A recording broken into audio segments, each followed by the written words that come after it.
What's one truth you wish you'd said out loud when you were younger?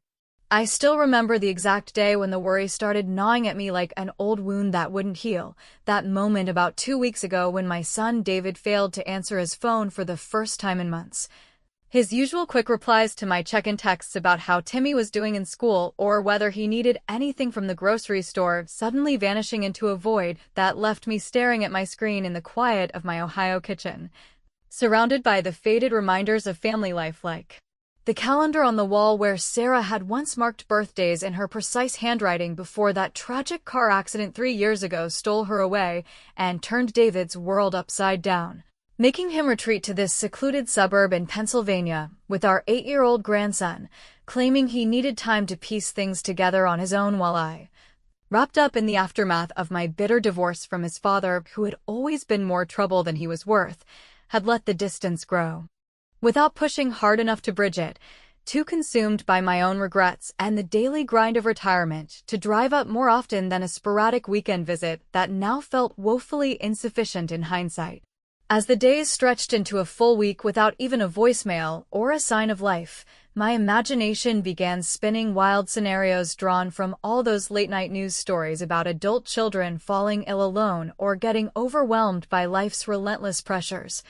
Especially David, who had always been the sensitive one, tinkering with his science kits as a boy and later diving into research jobs that sounded impressive, but left him isolated after Sarah's death, and by the 10th day I could no longer sit idle in my armchair flipping through channels of mindless television, pacing instead across the linoleum floor with visions of him collapse somewhere in his house or Timmy left to fend for himself in ways no child should ever have to,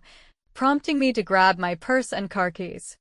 Without a second thought, deciding on the spot to make the 8-hour drive northward without breathing a word to anyone, not my sister who would have fussed and insisted on coming along, nor that prying neighbor Harold next door who always seemed to lurk behind his curtains waiting for a chance to insert himself into my business with his endless questions and unsolicited advice that grated on me like sandpaper. The road unfolded before me under a gray sky that mirrored my mounting anxiety, mile after mile of interstate where semi-trucks barreled past my reliable but aging sedan that coughed and rattled occasionally as if protesting the unexpected journey, giving me endless time to replay our last conversation over in my head, the one where David had brushed off my concerns about his health with a vague mention of a big project at work that demanded all his focus, his voice strained in a way that now struck me as hiding something deeper, perhaps the lingering grief that had made him withdraw from friends and family alike, or maybe entanglements I knew nothing about from his forays into experimental tech circles that he occasionally hinted at during our calls. Ideas about medical breakthroughs that sounded too good to be true and now filled me with a dread that this silence might be tied to risks I had foolishly dismissed as mere enthusiasm. Pulling off at a rest stop halfway through, I sipped bitter coffee from a vending machine while scanning my phone for any missed signals, but the lack of response only fueled my resolve, pushing me back onto the highway with the radio tuned low to classic rock stations that evoked memories of family road trips from David's childhood, those simpler times before divorces and deaths fractured everything. And as dusk settled in with the sun dipping behind distant hills, I finally turned onto the quiet street where his house stood at the end of a cul-de-sac lined with maple trees shedding their autumn leaves in lazy spirals, the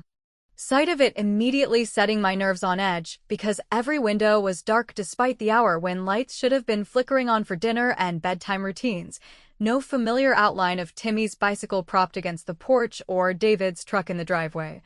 Just an oppressive quiet that hung in the air like a held breath, making me idle the engine for a long minute while debating whether to honk or simply knock, my pulse quickening at the unnatural stillness that seemed to whisper warnings I couldn't quite decipher. That's when I spotted the headlights in my rearview mirror, a battered pickup truck that had been shadowing me since the last exit ramp.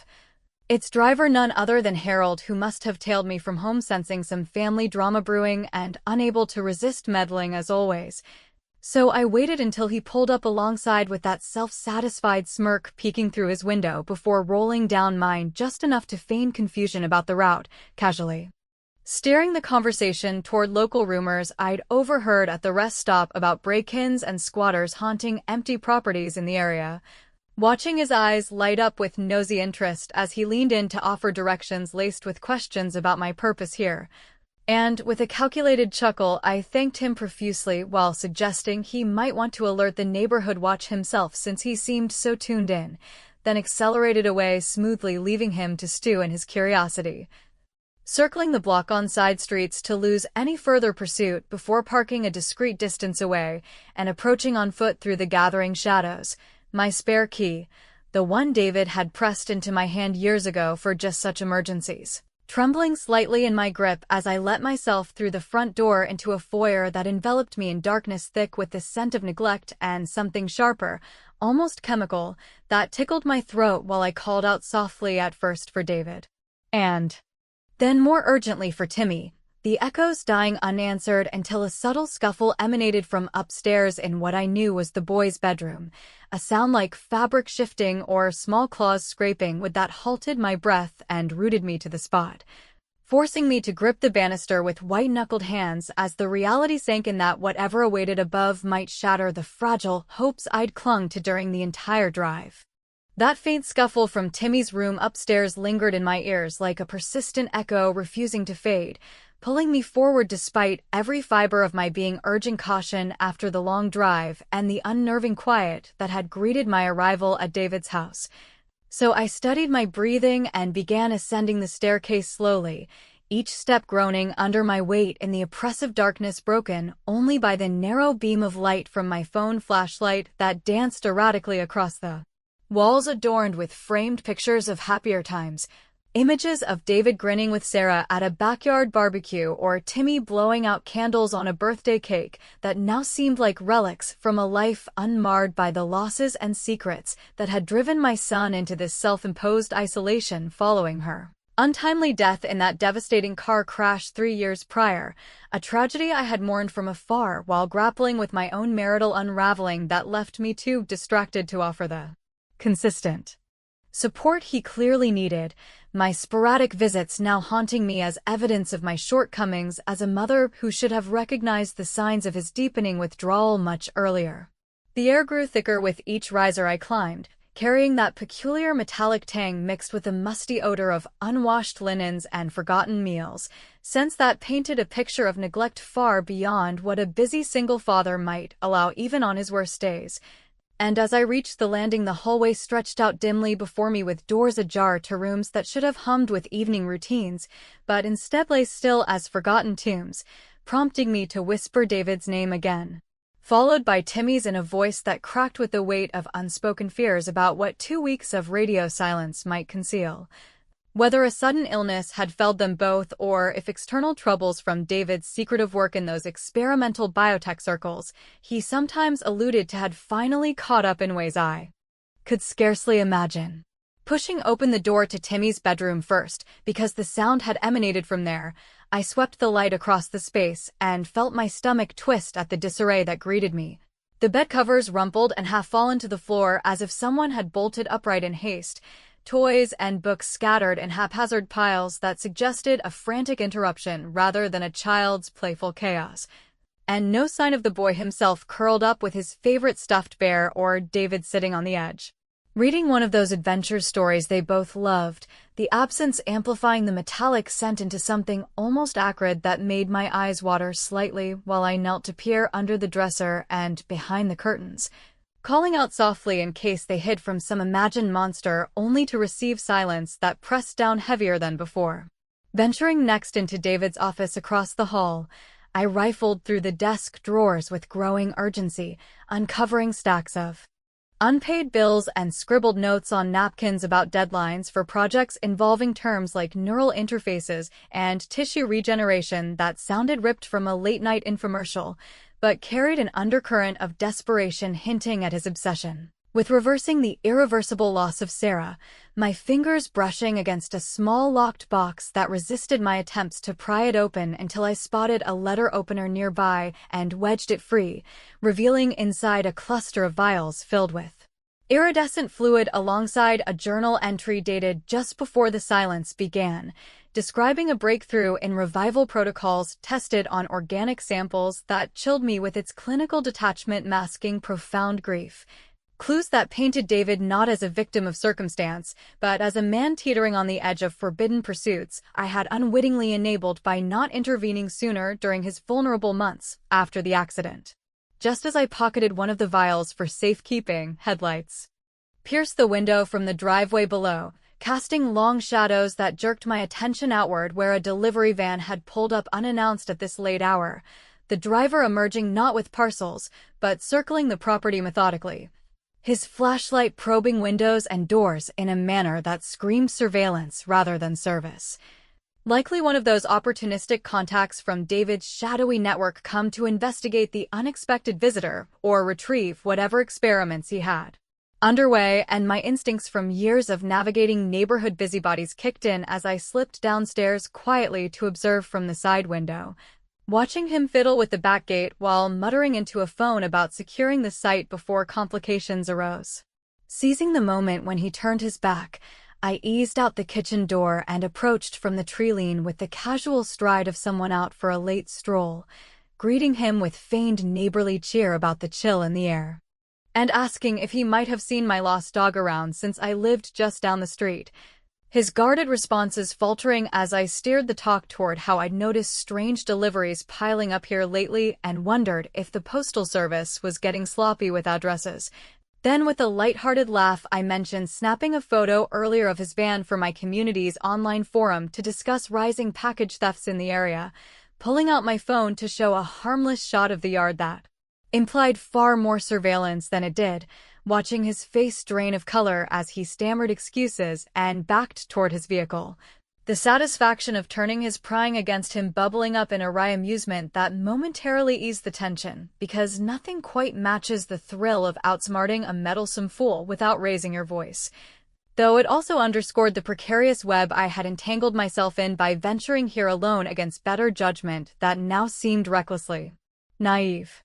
even to me. Returning inside with the door bolted firmly, I climbed back upstairs, drawn inexorably to Timmy's room by an inexplicable pull, the air there humming with a subtle vibration I hadn't noticed before. And as I approached the bed once more determined to uncover its secrets, a distinct movement stirred beneath the sagging mattress, the blanket lifting ever so slightly on its own to reveal pale tendrils curling outward that brushed against my ankle with an icy touch,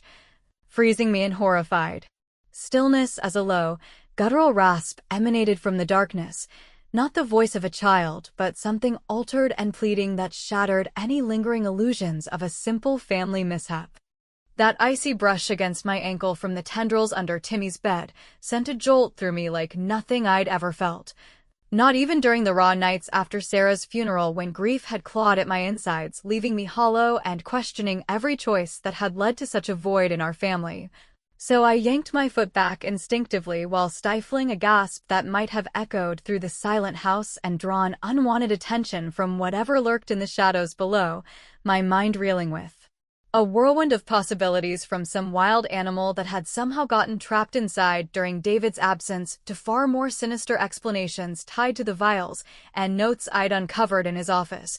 remnants of experiments that hinted at his desperate plunge into realms of science, meant to defy death itself in the wake of losing his wife so abruptly to that senseless highway collision 3 years ago. A loss that had reshaped him into a man I barely recognized through our sporadic phone calls, where he dodged questions about his well-being with talk of groundbreaking research funded by shadowy backers who promised tools to mend the unmendable. Forcing myself to retreat from the room without further investigation, because the rasp that followed the touch carried an almost human desperation laced with something unnatural that twisted my stomach into knots. I eased the door shut with trembling hands and hurried back to David's study, where the glow of my phone light revealed more disarray than before. Drawers left ajar from my earlier search and papers strewn across the floor, as if someone else had been here rifling through secrets since my arrival, prompting me to sift through the chaos with renewed focus until I located a concealed panel behind the bookshelf that gave way under pressure to expose a makeshift lab setup crammed into the closet space. Shelves lined with beakers and monitors flickering faintly on standby displaying data streams about cellular regeneration. And neural mapping that looked straight out of those dystopian thrillers David used to mock during family movie nights. The air humming with a low electrical buzz that matched the vibration I'd sensed upstairs and carried traces of that same metallic odor now identifiable as ozone from high-voltage equipment. Clues that painted a picture of my son not merely grieving, but actively chasing forbidden miracles in underground networks of biohackers who peddled hope to the desperate for exorbitant prices, a path I realized with a pang of guilt I might have indirectly encouraged by sharing stories of alternative therapies during my visits when he first started spiraling after Sarah's death, too eager to offer solace without questioning the ethics or dangers involved. Among the gadgets, I spotted a burner phone tucked into a drawer, its screen lighting up with unread messages from an unknown contact warning David about loose ends and urging him to relocate the subject before outsiders interfered, the vagueness of it all spiking my anxiety to new heights as I considered the implications for Timmy's safety in this web of clandestine dealings. Deciding in that moment that I needed outside perspective from someone who knew David's history without the emotional blinders I wore, so I dialed Margaret, an old college acquaintance who'd stayed in touch loosely over the years and worked in pharmaceuticals where she might decode these ramblings, her voice groggy but concerned when she answered late as it was, agreeing after I sketched the bare essentials of the silence and strange findings to meet at a roadside diner 20 minutes away that stayed open for truckers and night owls alike. The drive there felt eternal under the sodium glow of streetlights casting elongated shadows across empty lots, my thoughts churning over how Margaret had always been the pragmatic one in our circle, quick with advice during my divorce turmoil when she'd suggested cutting ties with my ex before he drained me dry, and arriving at the neon-lit establishment, I slid into the booth opposite her where she nursed a mug of coffee black as tar, her eyes widening as I laid out the vials and journal excerpts on the table between bites of pie that stuck in my throat. Her initial shock giving way to a flood of information about David's involvement with a fringe group smuggling experimental serums derived from cutting-edge gene-editing tech smuggled from overseas labs, promising partial revivals for the terminally lost, but riddled with risks of mutations and psychological fallout that had already claimed test subjects in hushed scandals she'd heard through industry whispers. But as she leaned in with specifics about meeting points and key players, a sly glint in her eye betrayed her deeper entanglement. Confessing under my probing questions that she'd been feeding tips to one of the group's enforcers for a finder's fee on potential clients like David, her betrayal landing like a gut punch because I'd confided in her about family vulnerabilities during those post-divorce haze days, trusting her discretion above all. And rather than lash out, I masked my hurt with a disarming smile suggesting we collaborate to pull David out before it escalated, all while subtly activating the voice recorder on my phone hidden in my lap to capture her admissions in crisp detail. Then excusing myself to the restroom where I quickly composed an anonymous email from a throwaway account forwarding snippets of the recording to her employer's compliance hotline with just enough context to flag ethical breaches without implicating myself. The wicked satisfaction of exposing her duplicity through bureaucratic channels washing over me like a cool bomb because it felt like poetic justice to let the system she'd gamed turn on her without me dirtying my hands directly. Though it also forced me to confront how my own secretive arrival here mirrored the deceptions proliferating around my family. Bolstered by that small victory yet wary of drawing more eyes, I returned to the house under the cover of deeper night, slipping through the back door with the pilfered vial still secure in my pocket and making straight for the lab alcove once more to cross-reference the messages against equipment logs, my flashlight revealing a stack of recent photographs tucked into a file that depicted Sarah in vivid color posing in familiar settings around the house, but time-stamped months after her obituary. Her expression serene yet unnaturally stiff as if posed by unseen hands. The impossibility of it sending chills racing down my spine while I pieced together the horrifying possibility that David's pursuits had veered into recreating echoes of her through synthetic means. A revelation that blurred the line between salvation and abomination just as a deliberate creak sounded from the hallway behind me, spinning me around to confront a silhouetted figure blocking the doorway with an aura of calculated menace that promised confrontations far beyond the personal vendettas I'd navigated so far. The silhouetted figure blocking the doorway to David's study loomed like a specter from one of those noir films I used to watch with my ex-husband on rainy weekends before our marriage soured into endless arguments over money and unmet expectations. His form backlit by the faint moonlight filtering through the hallway window, casting elongated distortions that made it hard to discern friend from foe at first glance. But as he stepped forward with deliberate slowness, his features sharpened into those of a middle-aged man I didn't recognize, wiry build clad in a nondescript jacket and jeans that screamed hired hand more than concerned colleague. His eyes narrowing at the scattered lab equipment and the photographs of Sarah I'd left exposed on the desk in my haste to investigate the creak, prompting him to demand in a gravelly voice edged with false politeness what exactly a stranger like me was doing rummaging through private matters that didn't concern outsiders meddling in family affairs he claimed to oversee on David's behalf. My heart hammered against my ribs like a trapped bird desperate for escape, but years of dealing with pushy salesmen at my door and overbearing relatives during holiday gatherings had honed a knack for deflection under pressure. So I straightened up slowly while pocketing the incriminating photos with a casualness that belied the fear churning in my gut, spinning a tale about being David's aunt from out of town who'd arrived unannounced to check on the boy after weeks of worry over unanswered calls, watching his skepticism flicker as he glanced at the vial bulging in my sweater pocket and countered with questions about my knowledge of the revival project that hinted at deeper surveillance than a simple house sitter might maintain.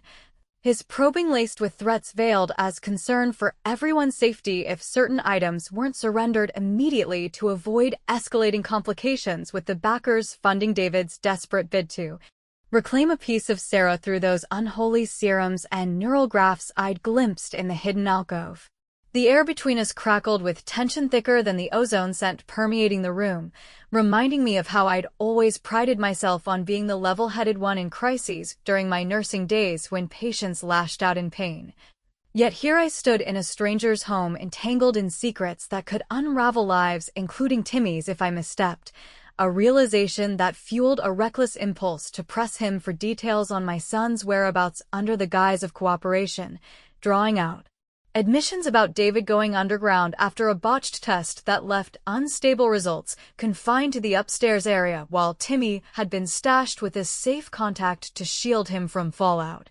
Revelations that twisted the knife of maternal guilt because my delayed intervention might have prevented this descent into moral quicksand where grief morphed into grotesque experiments promising false resurrections at the cost of sanity and safety for all involved. As he advanced closer with hand outstretched for the vial, I backed toward the adjoining kitchen, calculating risks in split seconds drawn from survival tips in women's magazines about handling home invasions without panic, my mind flashing to the cluttered counters where David kept his toolkit from weekend repairs that now offered improvised defenses, and when he lunged I sidestepped nimbly for my age while grabbing a loose extension cord from the wall outlet, yanking it free to tangle around his ankles in a makeshift tripwire that sent him sprawling into a stack of pots and pans with a clatter that echoed like thunder through the quiet night.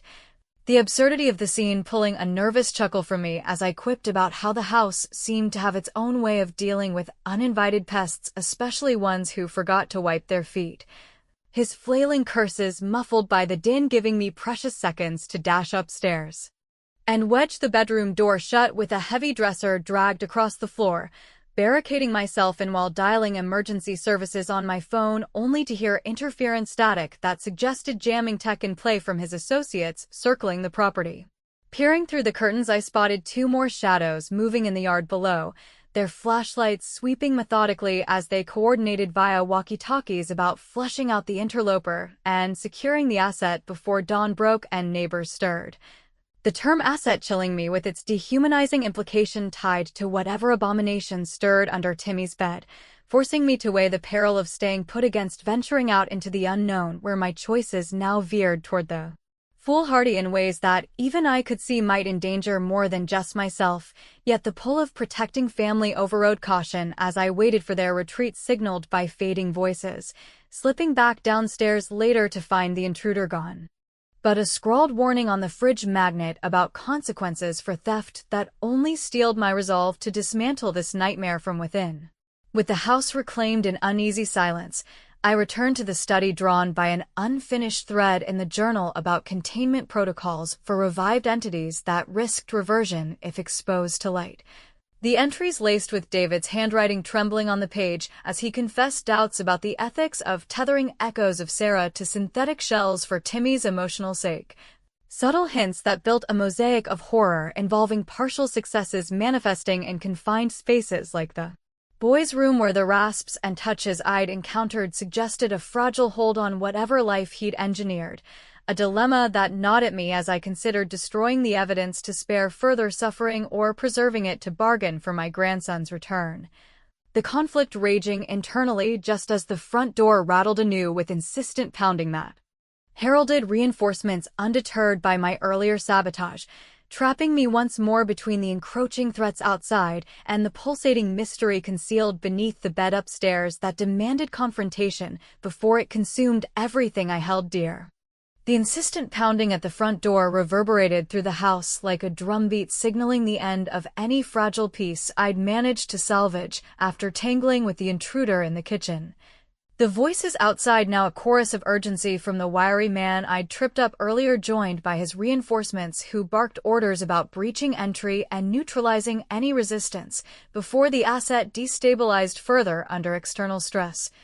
Their words laced with jargon from David's journal about containment fields and reversion risks that confirmed the pulsating presence under Timmy's bed as no mere hallucination, but a tangible product of his grief-fueled experiments to resurrect echoes of Sarah through a cocktail of serums and neural implants smuggled from those underground labs Margaret had betrayed us to, a horrifying legacy of loss that twisted my maternal instincts into a frenzy, because if Timmy had witnessed even a fraction of this monstrosity, it explained his absence and the protective measures David might have taken in desperation. Choices that mirrored my own impulsive drive here without backup, now striking me as profoundly short-sighted in ways that invited catastrophe upon us all while I crouched behind the study door weighing escape routes with the precision of someone who'd navigated hospital evacuations during storms back in my working days. As the door splintered under a forceful kick that echoed up the stairs like a gunshot in the night, I bolted for the bedroom window where the fire escape David had installed post-Sarah's accident gleamed dully in the moonlight. A safety feature born of paranoia that now proved providential as I hauled myself onto the narrow platform with scrapes from the rusty railing biting into my palms.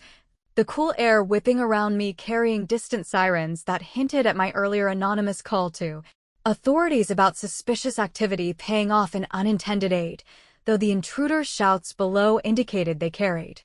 jammers to scramble signals and buy time for extraction of whatever twisted creation lurked within. Descending the ladder with knees that protested every rung from years of sedentary retirement, I dropped into the overgrown bushes lining the yard and circled wide toward their idling van parked crookedly at the curb. The engines hum a beacon in the darkness where the driver had left keys dangling foolishly in the ignition while coordinating with his crew inside. A stroke of amateur sloppiness that ignited a spark of vengeful cunning in me drawn from tales of clever outmaneuvering in those detective novels I devoured to escape my empty nest.